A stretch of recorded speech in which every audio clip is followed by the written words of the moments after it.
And now, it's time for another Dice Tower review with Tom Vasel. Hey folks, today we're taking a look at a game here called Most Wanted. I'm Tom Vasel, and this is a new game from North Star Games.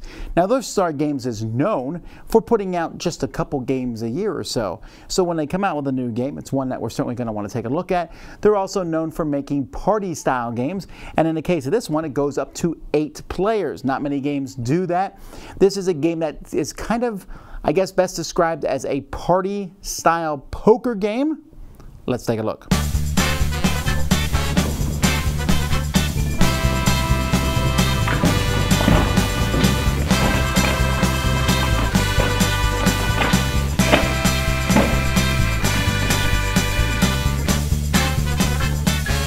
In this game, each player is going to get a character, and so you're going to choose one of these characters here and take their character in front of you and put it here at the bottom of the board to be the most wanted. The characters are pretty much all the same. You know, they have their names and some artwork for them, and then it just shows you hand rankings and the double crosser rule, so they're pretty much all identical. There's a deck of cards. This is actually made up of 2 decks of cards. It has your normal 4 suits in it, diamonds, hearts, clubs, and spades, but it only goes from 6 to ace. 6 low, ace high. There's no 2, 3, 4s, or 5s in the deck, and there's 2 copies of every single card.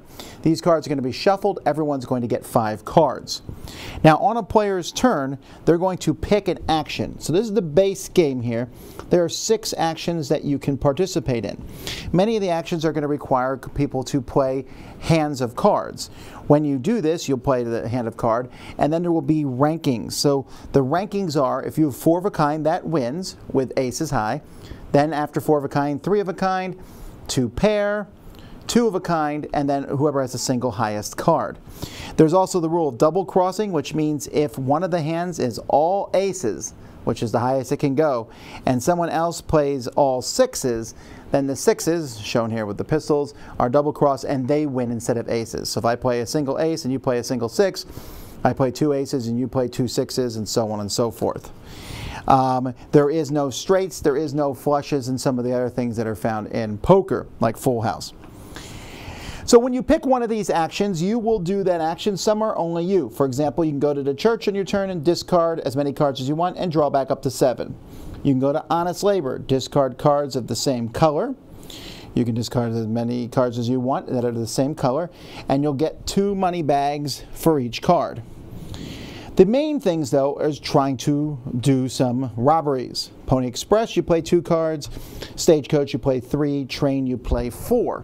When you do that, you're going to play that many cards face down in front of you. So let's say I decide to do the Stagecoach. I'll play 3 cards. Anybody else at the table can also play 3 cards. We then reveal them, and the high wins. So here I have a pair of 10s. Hopefully that's the best thing. Probably would have been better had I played 3 10s.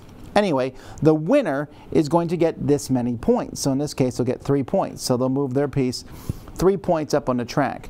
The losers, and remember, you don't have to participate in these, the losers will go back the number of spaces here equal to the bags unless they can pay that many. That's what these are mostly for, is just to get these to pay so you don't have to go back when you lose a duel. You're paying bail so you don't go to prison.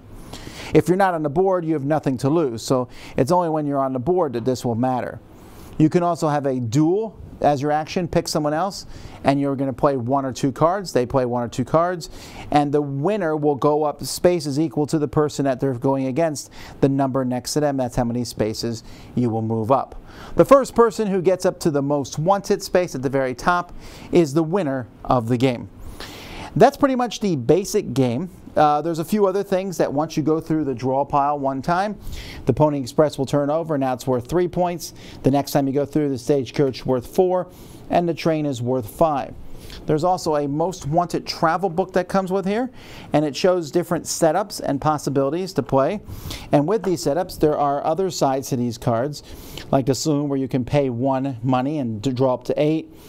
the dishonest labor, where you can basically play cards and pretend they're a certain number, but people can call you on that. A shootout here, and then there's Shantytown, hold-up, bank, hired gun, casino, grave robbery, and whoosh, pay respects, tent saloon, silver mine, bank, general store in Shantytown. The bank is a bigger robbery that takes 5 cards. Here you say, I have the best straight, and everyone else will play a straight too, and whoever has the best straight will get to draw up to 9 cards. We have the best straight here wins. You can flip cards, and you just keep flipping cards, but if you get a spade, you bust. Otherwise, you get money from the cards. There's one here, the Shantytown, where you say you have the worst hand. And if you have the worst hand on the table, you can get 2 points. And these cards can also upgrade after you go through the deck a certain number of times. So that's other ways to increase the game, the variety of the game. Otherwise, it plays just as I said. The artwork for the game is phenomenal. I love how these characters look.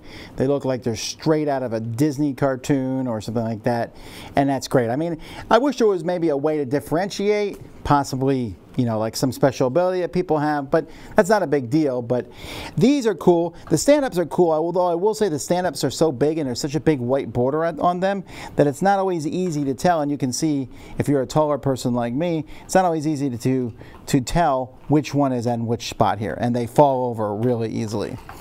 Other than that, though, the cards are good, the bags of money are good quality. Everything is a nice quality.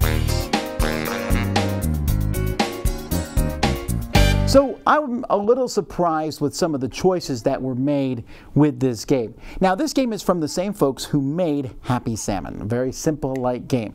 And this game is also very simple and light. And I should start out by saying that when I played this game, my youngest kids, they liked it. They enjoyed it. And so I'm going to give props to that, and I think there's going to be a lot of people who really enjoy this game. For me, I didn't dislike the game, but I also didn't really find it to be that gripping. And there's a couple reasons for that. First of all is the deck. Putting 2 poker decks together, I'm all for that. The redesign of the suits or how they look, fantastic. I'm not so sure I'd like getting rid of the 2 through 5 cards. It sounds good in essence, but what it does is it makes your hand, it makes the poker part of this game a little bit more boring. In a sense of, hey, I have a pair of 9s. That's not as good as it would be if in regular poker, everyone is good. It's kind of like gives everybody special, therefore no one special. Sure, aces are great and 6s beat aces and stuff, but it felt odd that they took out those bottom cards. So therefore every hand you got is like, oh, this is great. Oh, wait. Everyone probably has a great hand. And because of that, and also because they eliminated some of the more, I always think the flush and the straight are interesting, and I'm assuming they eliminated them to make the game easier for people to play. Although I like to think that some of this vernacular is so common in our society today that most people, especially straights, they're not that hard to figure out. But I get it, they're trying to simplify the game. It's just that simplification caused playing the poker hands not to be so interesting for me.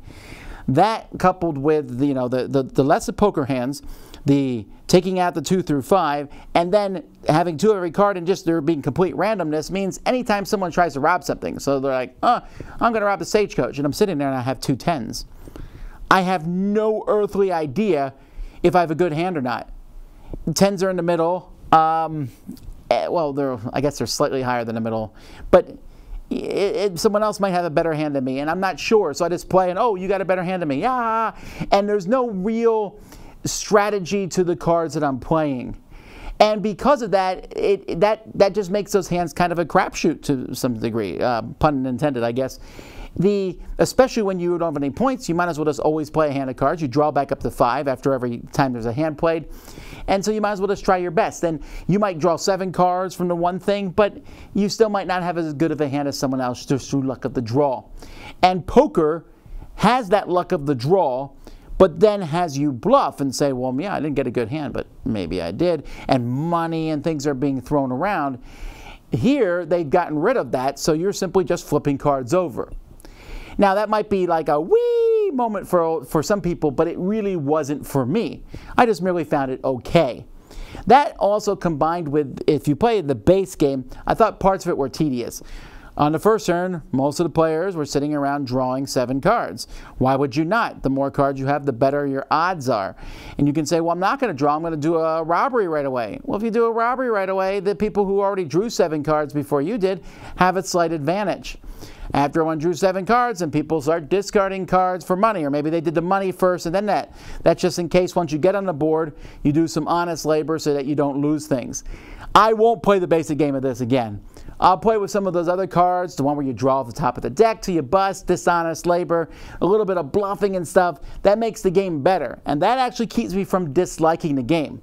Now, I think it's really weird, in my opinion, to have this book that essentially talks about Independence, Missouri, and Dodge City, and has all this flavor text, and it's just a different set of cards. I mean, and we're talking very minor changes from one to the other. Tombstone's the most interesting because things change from day and night. But, you know, it's not, again, I'm not upset that they added this in. Great, add more of this in. It just isn't really necessary. You just put out a bunch of cards and play with them. But I would like to use some of the more advanced cards. But realize, even with the more advanced cards, it's still a very, very basic game. The game also doesn't really scale that well. I don't want to play it with the low player counts. The higher player counts is better, it's more fun. But if you play with too many players, 7 or 8, you go through that deck like every 2 turns or 3 turns. There's that many cards being played and stuff, so you're constantly shuffling and shuffling. And so those cards, the Pony Express and the Stagecoach and the things, they get turned over really fast to the point where, why were they even on the one side to begin with? Now this sounds like a negative review, and it's probably just shy of 1. I don't dislike the game, like I said. I find it easygoing, and my kids enjoyed it, and I think a lot of people are going to play it. For me, though, it was just merely a way to pass time. I'm talking Uno level of strategy for me, because I sit there and go, I got good cards, I'm in this robbery. I don't have good cards, I'm not in this robbery. Or maybe I don't have good cards, but I have nothing to lose, so I'll jump in this robbery just to get these cards out of my hand and draw new ones. Not much more to the game than that, but maybe that's what you're looking for. And there are positives. The game is gorgeous looking. It does go up to 8 players, so you decide. There you go. Dice Tower Judgment, a good way to pass the time.